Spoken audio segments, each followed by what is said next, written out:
Today I'm gonna show you how to recall email on Outlook. To do this, switch to New Outlook and then tap on Help. And now go to Classic Outlook.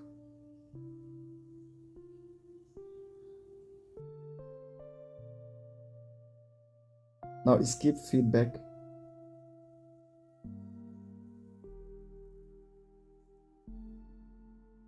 Okay, now go to Sent Items.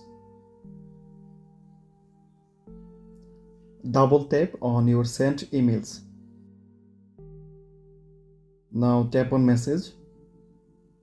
And now tap on Actions.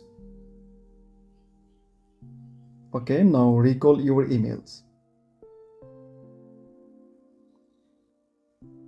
Tap on OK.